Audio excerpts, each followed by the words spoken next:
శివనామస్మరణతో భక్తులు అటు శైవ క్షేత్రాలకు భారీగా తరలి వస్తూ ఉన్నారు. గంటల తరబడి వేచి కూడా చూస్తూ ఉన్నారు. శివుని దర్శించుకునేందుకు అటు పూజలు కూడా భారీగా చేస్తున్న పరిస్థితి నెలకొంది. మహాశివరాత్రి వైభవం అన్ని శైవ క్షేత్రాల్లో కూడా ఉట్టిపడుతూ ఉంది. దీనికి సంబంధించి తాజా అప్డేట్స్ అందించేందుకు మా ప్రతినిధి కోటప్పకొండ నుండి సిద్ధంగా ఉన్నారు. మణికుమార్, చెప్పండి, కోటప్పకొండలో శైవ క్షేత్రానికి భక్తులు ఏ విధంగా పోటెత్తుతున్నారు? అటు శైవ నామ స్మరణతో అంతటా కూడా మారుమోగుతున్న పరిస్థితి, అక్కడ సిచ్యువేషన్ ఏంటి?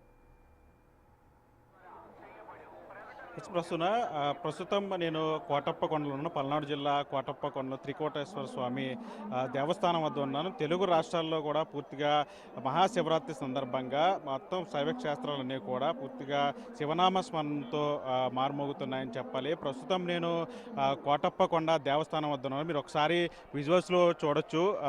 మొత్తం ఉదయం తెల్లవారుజాము నుంచి కూడా కోటప్పకొండకు పెద్ద ఎత్తున భక్తులు తరలి వస్తూ ఉన్నారు. తెల్లవారుజామున 2 గంటల ప్రాంతంలో 12 గంటల తర్వాత ఈ బిందె తీర్థం అనంతరం స్వామివారికి తొలి పూజ జరిగింది. తొలి పూజ జరిగిన అనంతరం నుంచి కూడా స్వామివారి భక్తులకు దర్శనమిస్తూ ఉన్నారు. స్వామివారిని దర్శించుకునేందుకు పెద్ద ఎత్తున భక్తులు కోటప్పకొండ ఆలయానికి పోటెత్తుతున్నారు. మీరు ఒకసారి విజువల్స్లో చూడొచ్చు. మార్గం గుండా ఏదైతే ప్రధాన మార్గం గుండా ఇక్కడ కోటప్పకొండకు భక్తులు చేరుకుంటూ ఉన్నారు. ఏదైతే మీరు విజువల్స్లో చూడొచ్చు, ఏవైతే ఈ చలువ పందిళ్ళు ఉన్నాయో చలువ పందిళ్ళలో నుంచి నేరుగా క్యూలైన్ల ద్వారాగా స్వామివారిని దర్శించుకోవడానికి ఆలయం లోపలికి వెళ్ళడానికి మార్గాలు ఏర్పాటు చేశారు. ప్రత్యేక క్యూలైన్లు కూడా ఏర్పాటు చేశారు. మీరు ఒకసారి విజువల్స్లో చూడొచ్చు. మహామండపం గుండా స్వామివారిని దర్శించుకుంటూ ఉన్నారు.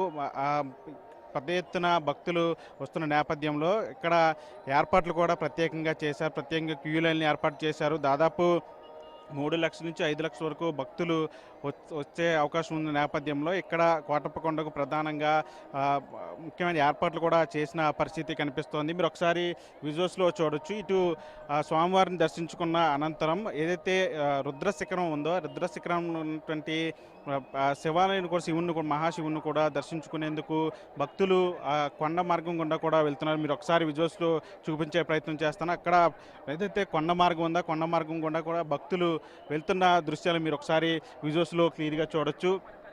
ఏదైతే ఈ కొండ మార్గం గుండా ప్రధానంగా కనిపిస్తుందో ఆ కొండ మార్గం గుండా ఆ పై వరకు కూడా వెళ్ళి అక్కడ స్వామివారిని దర్శించుకునే మార్గం కూడా అక్కడ మీరు ఒకసారి విజువల్స్లో క్లియర్గా చూడొచ్చు. మొత్తం దాదాపు 5 లక్షల మంది వరకు కూడా ఇక్కడ భక్తులు స్వామివారిని దర్శించుకునే అవకాశం ఉంది. దానికి సంబంధించి కూడా ఇప్పటికే ఏర్పాట్లు కూడా ప్రత్యేకంగా చేసిన పరిస్థితి కనిపిస్తుంది. దాదాపు 3,000 మంది వరకు కూడా పోలీస్ సిబ్బంది ఇక్కడ బందోబస్తుకు వచ్చారు. అదేవిధంగా దాదాపు 600లకు పైగా కూడా ప్రత్యేకంగా బస్సులను ఏర్పాటు చేశారు. అదేవిధంగా ప్రత్యేకమైన క్యూలైన్లు కూడా ఏర్పాటు చేశారు. భక్తులకి ఎట్లాంటి ఇబ్బంది లేకుండా క్యూలైన్లు కూడా ప్రత్యేకమైన సౌకర్యాలు కల్పిస్తున్నారు. అంటే మరోవైపు కోటప్పకొండకు ప్రసిద్ధిగాంచింది ప్రబల తీర్థాలకు కూడా ఇప్పటికే చుట్టుపక్కల ఉన్న గ్రామాలు కావచ్చు, అటు చిలకలూరుపేట చుట్టుపక్కల ఉన్న గ్రామాల నుంచి అక్కడి నుంచి కూడా పూర్తిగా ప్రభలన్నీ కూడా ఇప్పటికి కోటప్పకొండకు చేరుకుంటూ ఉన్నాయి. ఈరోజు సాయంత్రం నుంచి కూడా ప్రబల ఊరేగింపులు కూడా అంగరంగ వైభవంగా జరుగుతాయి. మరికొద్దిసేపట్లో స్వామివారికి పట్టు వస్త్రాలు కూడా సమర్పిస్తారు. జిల్లా ఇన్ఛార్జ్ మంత్రి గొట్టిపాటి ఆధ్వర్యంలో స్వామివారికి పట్టు వస్త్రాలు సమర్పించిన అనంతరం ప్రత్యేకంగా అభిషేకాలు అర్చనలు కూడా స్వామివారికి జరుగుతాయి. ఈ రోజంతా కూడా పూర్తిగా కోటప్పకొండకు పెద్ద ఎత్తున భక్తులు స్వామివారిని దర్శించుకునేందుకు వస్తారు. శివనామ స్మరణతో కోటప్పకొండ మొత్తం పరిసరాలను కూడా మారుమోగుతున్న పరిస్థితి కనిపిస్తూ ఉంది. ఈరోజు సాయంత్రం వరకు కూడా దాదాపు 5 లక్షల వరకు కూడా భక్తులు స్వామివారిని దర్శించుకునే అవకాశం ఉంది. మరోవైపు సాయంత్రం నుంచి కూడా ప్రబల తీర్థాలు కూడా ప్రత్యేకంగా జరుగుతాయి. ప్రత్యేకంగా ప్రబల తీర్థాలు కూడా ఆకట్టుకొని ఉన్నాయి. ఈ నేపథ్యంలో దీనికి సంబంధించి ఇప్పటికే అధికారులు జిల్లా యంత్రాంగంతో కూడా ప్రత్యేకమైనటువంటి ఏర్పాట్లు చేసిన పరిస్థితి కనిపిస్తుంది. Prasanna. Right, thank you Manikumar.